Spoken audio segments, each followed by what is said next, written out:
Bab 1011, ternyata Tokia adalah penerus Dewa Perang. Tetua berkata, dia seorang gadis dan berada di kisaran umur antara 23 dan 24. Dewa Perang Kunlun mendengus dingin, lalu berkata, aku tiba-tiba teringat, keluarga agung milikku ada satu gadis keturunan utama yang lahir lalu menghilang, dan keberadaannya tidak diketahui sampai sekarang. Kalau dia masih hidup, sekarang juga berusia di sekitar 23 dan 24 tahun. Jantung tetua berdegup sesaat, maksud dari Dewa Perang Kunlun bahwa ada kemungkinan kalau Tokia adalah keturunannya. Ya Tuhan, kemungkinan ini sangat besar, berita ini terlalu menggemparkan. Tetua bergegas dengan sopan berkata, jangan khawatir Tuan Dewa Perang, aku akan lakukan yang terbaik, dan juga akan selidiki latar belakang pihak sana. Dewa Perang Kunlun berkata, aku juga akan kirim orang untuk selidiki hal ini. Sekarang serahkan aku semua informasi mengenai dirinya. Selap, tetua sibuk menganggukkan kepalanya dan berkata, oh iya Tuan Dewa Perang, keluarga Ludwig aku dipaksa untuk mengirim 100 orang keturunan utama. Dewa Perang Kunlun berkata, setelah situasi lebih tenang, aku akan bebaskan mereka. Tetua kembali bertanya, dan aku diracuni oleh racun progeria, hidupku tidak lama lagi, aku harap Dewa Perang Kunlun bisa bantu aku. Dewa Perang Kunlun menjadi tidak sabar dan berkata, datang ke Pulau Dewa aku, mungkin masih bisa diselamatkan. Sekarang segera serahkan informasi tentang Tokia. Selap, setelah mematikan panggilan telepon, suasana hati tetua masih belum bisa tenang. Dia benar-benar tidak menyangka kalau Tokia mungkin adalah keturunan dari Dewa Perang. Kalau Tokia benar kembali ke keluarga agung dan menggunakan kekuatan keluarga agung untuk menghadapi keluarga Ludwig akan hancur seketika. Keluarga Ludwig adalah keluarga kerajaan, dan keluarga agung adalah semi-kerajaan dengan leluhur yang pernah menjadi pimpinan satu, dan sekarang juga sedang dipimpin oleh Dewa Perang Kunlun. Keluarga Ludwig tidak ada apa-apanya di hadapan keluarga agung. Semoga hanya aku yang terlalu khawatir. Di sisi sini, Recha dan Lone Wolf sedang pergi ke Kampung Osin. Kampung Osin adalah kampungnya Komandan Majun. Mereka berdua ingin menghadiri pemakaman Komandan Majun dan membersihkan namanya. Komandan Majun bukan pengkhianat tapi martir yang terhormat. Di tengah perjalanan, Lone Wolf tiba-tiba memperlambat kecepatan mobil dan berkata, Kak, kamu menyadarinya? Kita sepertinya sedang diawasi. Recha menganggukkan kepala dan berkata, perkiraan kasarku ada sekitar 5-6 mobil. Lone Wolf berkata, apa yang harus kita lakukan, tangani mereka dulu? Recha menggelengkan kepala dan berkata, lanjut menyetir, jangan menakuti mereka. Pihak sana mungkin adalah pembunuh dari Slayer Group. Sekarang masih di jalan raya, dan pihak sana berada di dalam mobil dan menyebar. Kita mungkin tidak bisa menghabisi mereka sepenuhnya, dan kalau kabar tentang aku yang tidak lumpuh tersebar, bos Slayer Group tidak akan bisa terpancing keluar. Suruh bawahanmu lebih cepat ke Kampung Osin untuk bersembunyi dan menyergap mereka. Setelah tiba di sana, langsung kita tangkap mereka. Siap, Lone Wolf langsung menelepon bawahannya, dan lanjut menyetir setelah mengatur semuanya. Dan anehnya, pihak sana sama sekali tidak menyerah mereka di sepanjang perjalanan. Recha dan Lone Wolf pun tiba di Rancor dengan aman. Begitu sampai di gerbang desa, mereka langsung menyadari kalau ada sekumpulan orang sedang mengadakan pemakaman. Kedua orang menghentikan mobilnya, dan melangkah masuk. Dan memang benar, ini adalah pemakaman Komandan Majun. Dari tenda pemakamannya, serta rumah mereka yang bobrok, keluarga Komandan Majun berada dalam kondisi yang tidak baik. Begitu tablet memorial Komandan Majun diletakkan, keluarganya langsung menangis dengan histeris. Ibu Komandan Majun yang usianya lebih dari 80 tahun, istrinya yang masih muda, serta putra dan putrinya yang masih SD. Suasana pemakaman sangat dingin, dan hanya sedikit teman dan kerabat yang datang untuk berduka, mungkin karena status pengkhianat yang dipegang Komandan Majun.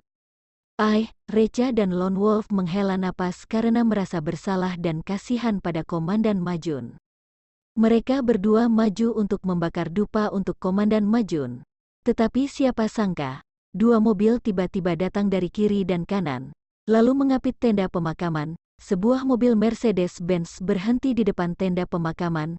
Seorang pria buncit yang mengenakan jam tangan kecil dengan rantai emas turun dari mobil. Dia menendang papan bunga yang berdiri di depan tenda pemakaman dan melangkah masuk sambil berkata, "Keluarga Majun, jangan menangis lagi. Aku bosan mendengarnya." Bab 1012. Aku adalah suamimu. Anggota keluarga Komandan Majun langsung menjadi pucat setelah melihat tamu yang hadir tersebut. "Indra Amon, kau, ada apa kau datang ke rumahku? Hari ini adalah pemakaman Majun. Kalau kau buat kekacauan, kami akan lapor polisi." Indra dengan senyum mengejek dan berkata, "Hehe, keluarga pengkhianat masih berani untuk lapor pada polisi? Kalian sudah seharusnya bersyukur kalau polisi tidak menangkap kalian." "Tidak," ibunya Komandan Majun dengan marah berkata, "putra aku bukan pengkhianat." Dia dituduh. Indra mengangkat bahu dan berkata, "Jangan bohong. Raja Perang Utara sendiri yang menghukumnya, jadi maksudmu Raja Perang Utara yang salah?" Anggota keluarga Majun terdiam. Mereka hanya rakyat biasa, mana berani mengatakan kesalahan Raja Perang Utara. Meskipun mereka semua tidak puas dengan keputusan Raja Perang Utara, tetapi mereka juga hanya bisa menahan diri dan menerimanya. Indra berjalan ke depan dan membakar 3 dupa untuk Komandan Majun. "Istirahat dengan tenang di sana. Tenang, aku akan jaga keluargamu dengan baik." Anggota keluarga Majun terkejut. Apa maksud dari perkataan Indra? Selesai membakar dupa, Indra tiba-tiba menarik tangan istri Komandan Majun. "Hani, ayo, kita sudah harus lakukan pernikahan kita." Hani, istrinya Komandan Majun, menjadi terkejut dan berusaha melepaskan diri dari cengkeraman Indra. "Bajingan, lepaskan aku." Indra menjadi tidak senang dan berkata, "Sejak kapan suami sentuh tangan istri dan dipanggil bajingan?" Hani menjawab, "Minggir. Siapa istri kau?" Indra langsung mengeluarkan 2 lembar sertifikat pernikahan dan berkata, "Kita berdua sudah nikah dan sah secara hukum. Kamu Hani, seterusnya adalah milikku." Melihat sertifikat pernikahan itu, Hani langsung terkejut. Sertifikat pernikahan ini benar-benar adalah sertifikat pernikahan dirinya dan Indra. Cap di atas sertifikat pernikahan sudah membuktikan keaslian sertifikat ini. "Sial," Hani merasa sedikit putus asa dan berkata, "Kau curi kartu keluarga aku dan daftar untuk pernikahan? Kau memang bajingan." Indra menggelengkan kepala dan berkata, "Ini termasuk binatang apaan? Tunggu nanti dirimu di atas kasur. Aku akan buat kamu merasakan menjadi binatang yang sebenarnya. Haha. Hari ini adalah hari besar. Kalian semua jangan bersedih. Hancurkan tenda pemakaman dan rumah ini. Dengan status kepala keluarga yang aku pegang sekarang, aku izinkan pembongkaran ini." Ibu Majun dengan marah berkata, "Tidak boleh bongkar. Kami tidak akan terima pembongkaran ini. Siapa yang berani sentuh altar pemakaman putraku, aku akan lawan dia sampai mati." Indra dengan senyum berkata, "Keputusan ini tidak ada di tanganmu. Aku adalah menantu keluarga Majun kau, dan aku sekarang adalah kepala keluarga. Bongkar atau tidak adalah keputusan aku." "Beko, bongkar sekarang." 2 unit beko langsung bergerak untuk membongkar tenda pemakaman. Ibu Majun menjadi panik dan bergegas menghadang 2 beko tersebut. "Hentikan. Kalau mau bongkar, sekalian tabrak aku juga." Indra dengan tidak sabar berkata, "Dikasih pilihan yang enak, malah pilih yang susah. Kau ingin mati, akan aku kabulkan kalau begitu, daripada kau mengganggu pernikahan kami." Beko bergerak ke arah Ibu Majun. Sepasang putra dan putri Komandan Majun sudah menangis dari tadi. Mereka menerjang ke arah Indra, dan mendorongnya dengan marah sambil berkata, "Lepaskan ibuku, lepaskan ibuku." "Minggir!" Indra menendang 2 anak tersebut sampai jatuh ke tanah. Putranya Komandan Majun tetap memeluk paha Indra, dan menggigitnya dengan kuat. Indra menjerit kesakitan, lalu menamparnya sampai terbang. bocah sialan, berani gigit aku. Setelah tiduri ibu kau, aku akan hukum kau dengan keras. Hati Recha dan Lone Wolf sedang menangis melihat semua ini. Untung saja mereka datang, kalau tidak, mereka tidak berani memikirkan akibatnya. Lone Wolf menggertakkan giginya dan berkata, "Kok?" Recha menjawab, "Lakukan." "Siap." Bab 1013, Menyelamatkan Nyawa. Lone Wolf segera menerjang maju dan menarik Ibu Majun dari beko, dan berteriak, "Hentikan, hentikan kalian semua." Tetapi, tidak ada seorang pun yang menghiraukan mereka. Indra masih tetap melecehkan Hani, dan beko masih tetap bergerak maju. Sialan, Lone Wolf langsung melompat ke arah beko, dan meninju jendela kacanya sampai hancur, kemudian menarik pengemudi dan membantingnya ke tanah. Brak, pengemudi terjatuh ke tanah, berguling beberapa kali dan memuntahkan darah, dan akhirnya pingsan. Recha juga mengeluarkan jarum perak, kemudian melempar dan menusuknya ke pengemudi lainnya sampai pingsan. Indra marah besar dan berkata, "Kurang ajar, siapa kalian? Tahu aku siapa tidak?" Lone Wolf menerjang maju dengan cepat, menjambak rambutnya Indra dan menariknya ke tanah dengan kuat. Bruk, Indra langsung berlutut di atas tanah, dan kulit kepalanya robek karena Lone Wolf, darah pun tidak berhenti mengalir. Ah, Indra kesakitan sampai histeris, dan berteriak, "Sialan, sialan, sialan. Berani hajar aku, kalian sudah tidak sayang nyawa." Lone Wolf menjawab, "Hajar kau? Tidak, tentu saja tidak, kau sudah salah paham. Tujuanku bukan hajar kau, tapi bunuh kau." Selesai bicara, Lone Wolf ingin segera melancarkan aksinya. "Hentikan!" Recha meninggikan suaranya, lalu berjalan kemari dan berkata, "Jangan bunuh dia dulu." Ekspresi Lone Wolf terlihat tidak terima. "Kak, kamu mungkin bisa terima semua ini, tapi aku tidak bisa." "Buat apa kamu kasih kesempatan pada bajingan ini?" Recha berkata, "Dia berani bertingkah seenaknya. Mungkin ada backingan kuat mendukungnya dari belakang. Biarkan dia pancing keluar semua pendukungnya dari balik layar, lalu kita habisi semua, daripada ada mereka yang tersisa dan mengancam keluarga Komandan Majun." Lone Wolf berkata, "Aku yang terlalu berpikir dangkal.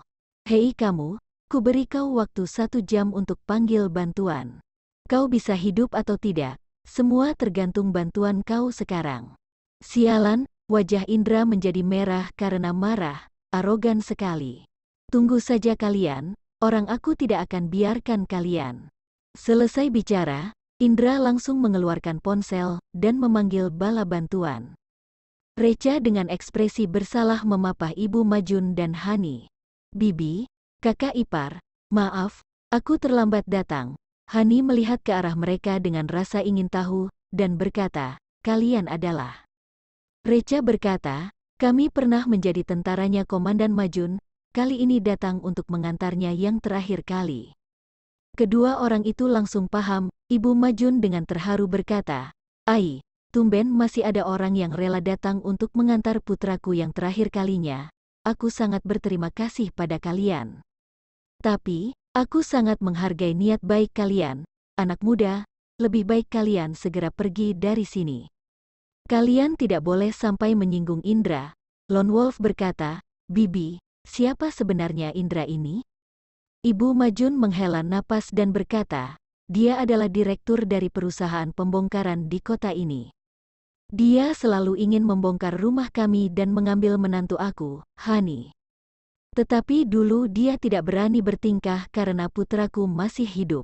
Dan sekarang putraku sudah mati, dia mulai bertingkah seenaknya lagi." Recha menenangkannya sambil berkata, "Bibi, jangan khawatir, hari ini kami pasti akan tuntut keadilan untuk Anda." Ibu Majun dan Nani tersenyum dengan tidak berdaya. Majun hanya seorang komandan di ketentaraan, dan 2 orang ini merupakan bawahan komandan, berarti mereka merupakan tentara kuat dari ketentaraan. Recha tidak bisa menghadapi mafia-mafia lokal, apalagi mereka berdua yang merupakan tentara kuat. Mereka tidak ingin sampai melibatkan Recha dan Lone Wolf, makanya berusaha membujuk mereka. Tetapi Recha dan Lone Wolf bersikeras untuk tidak pergi. Tidak lama kemudian, beberapa bas muncul dan mengelilingi tenda pemakaman, Lebih dari 30 preman turun dari bus dengan memegang tongkat, kemudian menatap mereka dengan ganas dan penuh dengan aura membunuh. Ekspresi Ibu Majun dan Hani menjadi sangat putus asa. Abis sudah kali ini, dua orang ini ingin kabur juga sudah tidak bisa sekarang. Bab 1014, Kekacauan Besar. Sepertinya sekarang, cara untuk menyelamatkan mereka berdua hanya dengan menuruti keinginan Indra yang tidak masuk akal. Pemimpin para preman ini adalah seseorang yang botak. Dia berjalan ke hadapan Indra dan berkata, "Sialan, Kak Indra, siapa yang hajar kamu sampai seperti ini? Hari ini para saudara akan membalasnya untuk kamu." Indra mendengus dingin dan menatap Reca, lalu berkata, "Dua bajingan, sekarang ku beri kalian kesempatan untuk hidup. Segera berlutut dan memohon ampun, dan penggal kaki kalian, lalu aku akan ampuni kalian, bagaimana?"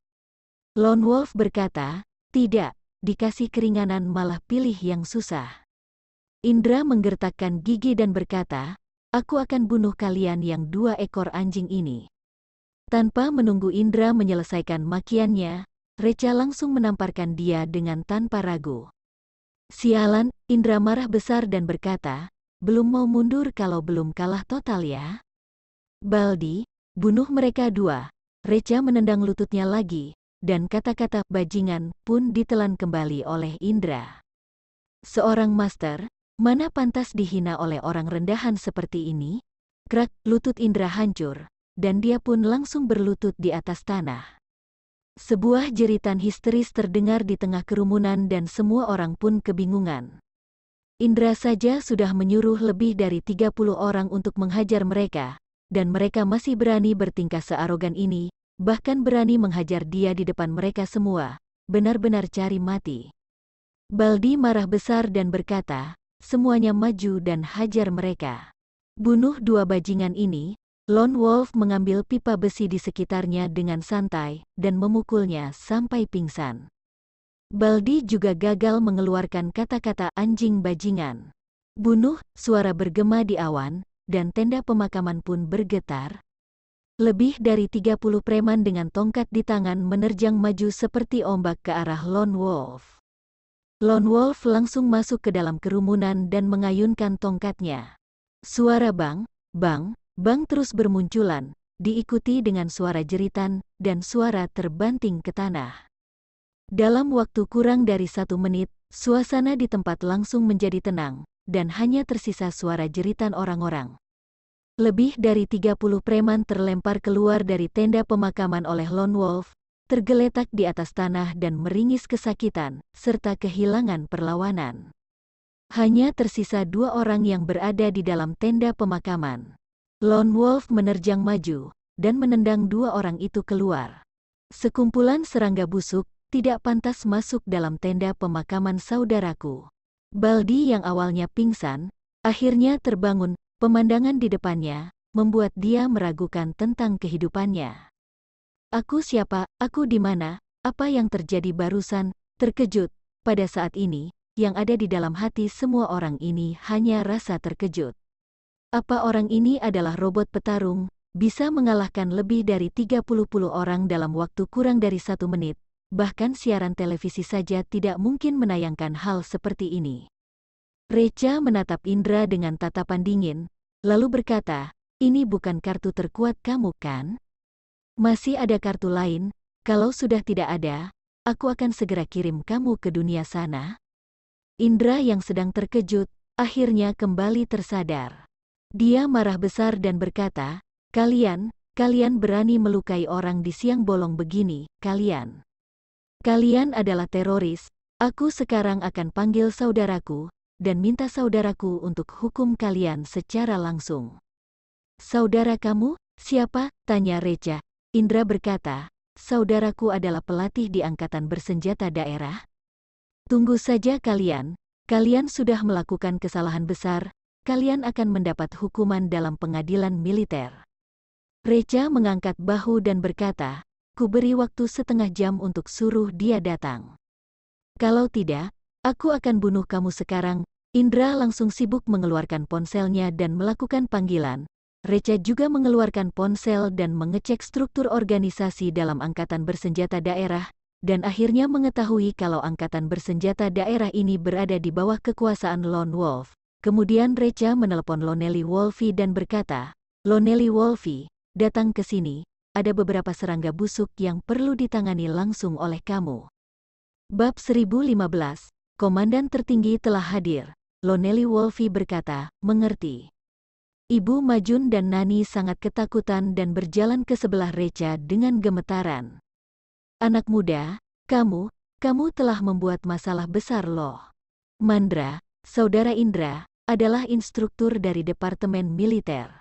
Kekuasaannya lebih besar daripada putraku, cepat pergi kalian. Jangan pedulikan kami lagi, bahkan putranya saja tidak bisa melawan Mandra. Apalagi prajurit putranya." Recha menghiburnya, "Bibi, Kak Ipar, jangan khawatir. Di dunia ini hanya kita yang bisa mengganggu orang. Tidak ada orang yang bisa mengganggu kita. Hari ini, meskipun langit runtuh, aku akan menahannya untuk kalian." Ibu Majun dan Hani saling memandang satu sama lain dan terlihat pasrah. Perkataan anak muda ini benar-benar sangat gila. Bagaimana mungkin orang-orang biasa memiliki kualifikasi untuk melawan para pejabat? Tidak lama kemudian, ada 2 truk militer besar menuju ke sini, lalu berhenti, dan diikuti oleh sebuah kendaraan tempur anti-peluru. Ratusan prajurit berkamuflase turun dari mobil dan segera mengepung tempat ini. Aura mereka tidak sebanding dengan 30 orang preman. Kemudian seorang pelatih, yang memakai kacamata, turun dari kendaraan tempur anti-peluru tersebut. Orang itu tidak lain adalah Mandra, saudara Indra. Begitu melihat Mandra, Indra seketika merasa percaya diri. Lalu dia menunjuk Recha dan berteriak, "Mandra, cepat tangani bajingan ini. Dia telah mematahkan salah satu kakiku dan bahkan melukai lebih dari 30 saudaraku. Aku ingin dia mati." "Sis," Mandra tidak bisa menahan diri untuk menarik napas. Pria ini telah melumpuhkan 30-an orang dan mematahkan kaki Indra di siang bolong. Benar-benar orang yang kejam, tapi, meskipun dia kejam, apa yang bisa dia lakukan? Di hadapan robot petarung nasional, pria ini tetap saja tidak ada apa-apanya. Mandra melambaikan tangannya, "Tangkap orang-orang ini." "Tunggu," Recha mencibir, "atas dasar apa kamu menangkap kami?"